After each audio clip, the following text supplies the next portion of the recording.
You've now got an idea of how to bring information in, some basics on how to manipulate the information. But when you're using IDEA, in order to decide what you're going to bring in and what you're going to do with what you brought in, first thing you have to decide is, what is the objective of the project? What are you trying to achieve? Are you trying to seek for fraud? Are you trying to ensure that all controls are in place? Are you trying to ensure that everything adds up correctly? What are you trying to achieve?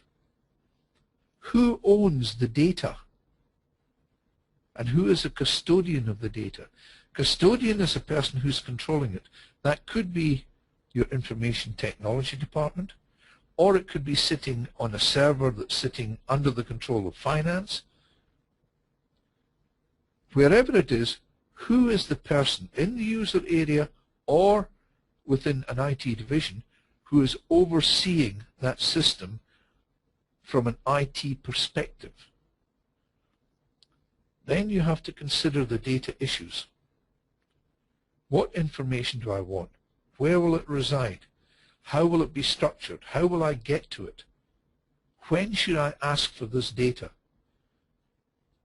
And if I'm bringing in confidential or sensitive information, then I need to consider the security over the data files. What should be allowed and what shouldn't. First step in detecting, investigating, and auditing. For fraud, you've got to get hold of the data. And that means you've got to identify what it is you're trying to find out, and then arrange how you're going to get hold of that data onto your machine. Typically that means meeting with the owner of the data and with IT, and then defining which fields, on which records or which tables, what the layout will be, what the record layout of the file is, getting hold of that, when it's going to be transferred, how it's going to be transferred, and then once you've got it, you're going to have to verify that the data that you've got, that you think you've got, is in fact the data that you wanted. And it's a lot better to do that before you process it than to waste your time doing all kinds of analysis and then find out that you've been analyzing the wrong data for the wrong reasons, or you've come to the wrong conclusions.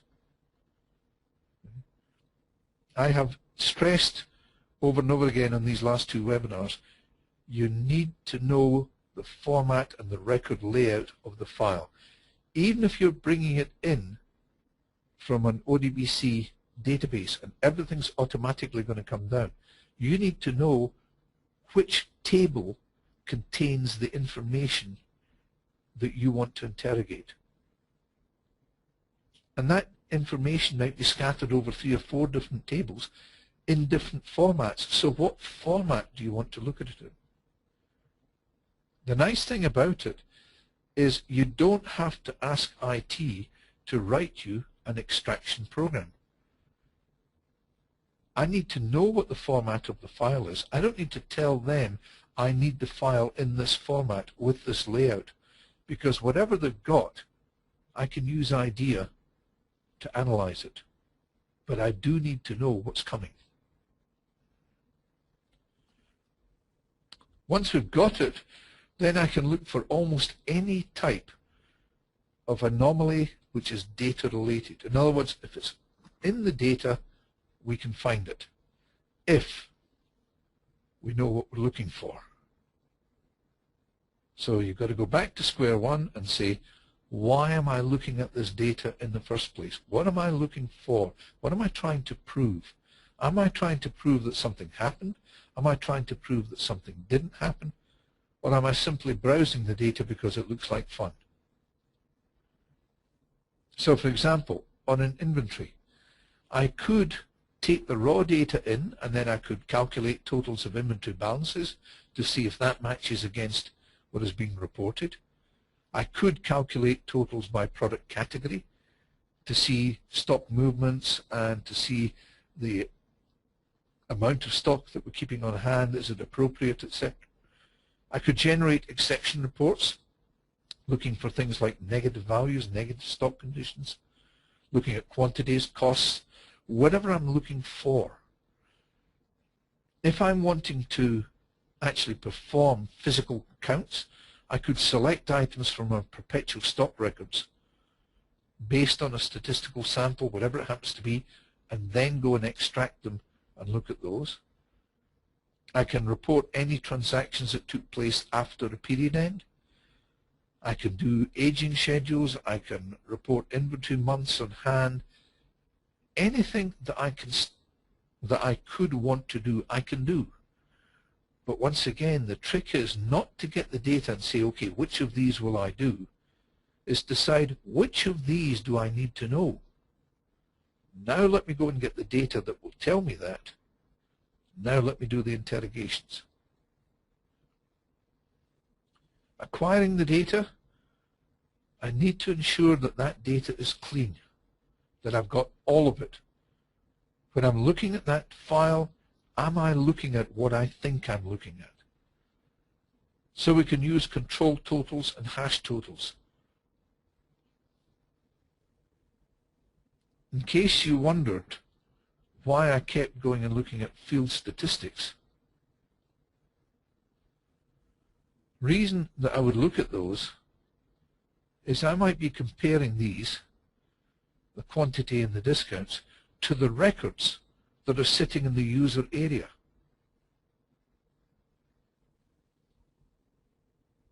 Simply to make sure that I've got everything.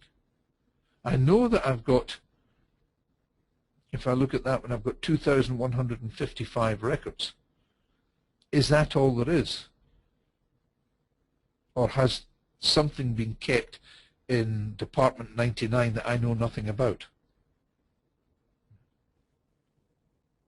I know the quantity that I've got on this file. Does it match what has been recorded? Because if not, one of them is wrong.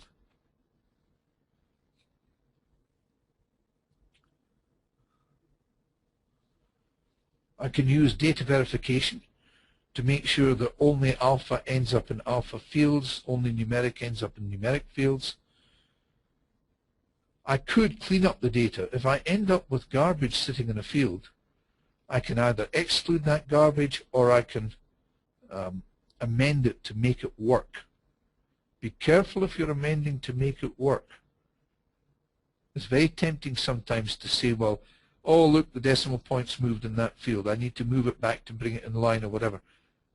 Maybe it's wrong. Maybe it's actually a fraud. You don't know. If you're going to clean it up, record everything you've cleaned. And if in doubt, you may have to go back to IT and say, listen, this record you gave me, the record layout, said that that should be a numeric field. I'm picking up alphas in there. Why? And maybe it is, in fact, an alpha field where I will need to extract the numeric part of that alpha field, of that character field. To get the data, I'm going to have to get access rights to it, and I need read-only. I don't need to be able to update this thing. IDEA will not allow you to update the live data. But regardless of that, not only have we got to be in the right, we've got to be above suspicion. So we only want read access. If IT will not give the access, and sometimes they're reluctant to give auditors access in case we damage the system, then approach user management. At the end of the day, it's their data, and they can permit anyone they want to look at their data. I know that auditors have got carte blanche to look at anything you want.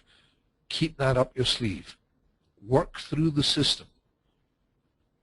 And remember, you only need access to live data to interrogate it for the duration of the audit. Once you've audited the payroll system, you don't need access to the payroll system anymore till the next time an audit is done, and it might not be you that's doing it. So when you finish the audit, you want all of those access rights removed. Bear in mind, everything you've loaded down to your machine, you are now responsible for maintaining the confidentiality of it. And in some cases, that can be extremely sensitive information that the auditor now has access to. So you may have to encrypt information that's sitting on your disk. You're certainly going to have to keep it secure. You certainly do not want your computer to be stolen with all of that information sitting on it. If you're keeping archive copies on the disk, you're going to have an encryption method. And there's a variety of those that you can choose from. When you're downloading, you can bring it down from the computer. If you're getting it from the mainframe, it's going to come down in IPSODIC. If you're getting it from the PC, it'll come down typically in ASCII. You could be bringing it in from disk, and as we've looked at, there's a whole pile of different ways you can bring it in. It could even be coming in from tape. To get it, you need to know what is where. What data do you want? Where is it being kept? What disk is it on? Can you get read access into it? What does the data look like? And you'll get arguments against you having access to it. You have no right to look at those data files. Yes, you do. You've certainly got no right to have a copy of them because you might not keep it secure. Yes, you can. You actually don't know what it is you want. If you know what you want to find out, then you can go and say, I am looking for the evidence of that. You tell me which files it's on. If you walk up and say, I would like to see all of the inventory records, and they say, why? And you say, because it seems like a good idea, that's not going to impress anyone. If we give it to you, you'll probably damage the data. Doesn't matter. I'm not hitting the live data. And you won't understand what you're looking at. Yes, I will, because I know why I'm looking for it. Your counter-arguments. If you have to, as audit, we've got unrestricted access to any data we require to do this audit. You don't know what you're going to be looking at. We know what we want to know. You should be able to tell me where to find it.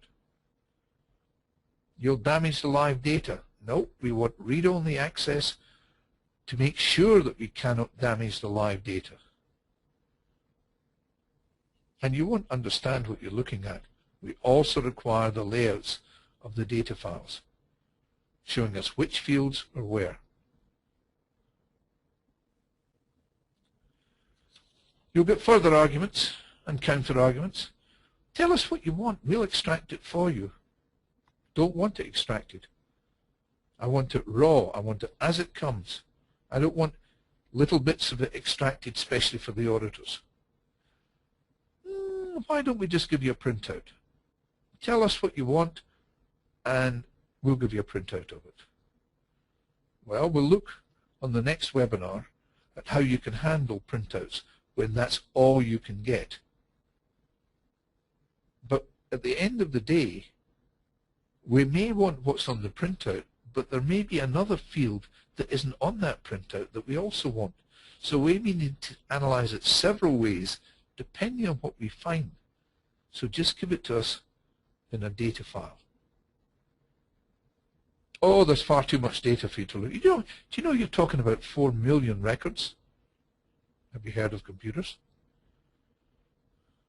Yeah, it's on the system somewhere, but we don't know how to access it. Well, tell us who does. We'll go and speak to them. But one way or the other, we want that data. You see, there's a problem because there's no actual way to access that data. If there's no way to access it, what the hell is it doing on the computer? What you're saying is that you don't know how to access it. And for that, tell us who does, and we'll go and speak to them. We don't have files that go that far back. Well, how far back can you go? And right away I've got a finding. Who decided the retention? How long records would be kept, and on what basis? Was it risk-based? Was it convenience? So, on that basis, you've given us the data. Now what? First and foremost, make sure that the data is what you asked for. It may be, it may not. They may have tried to help and perhaps tried too hard and given you more than you wanted. If they want that, they'll probably want this as well. Let's give them everything. Does it reflect the right period? Is it the live data that we're looking at, or is this a different version of it? Is it all there?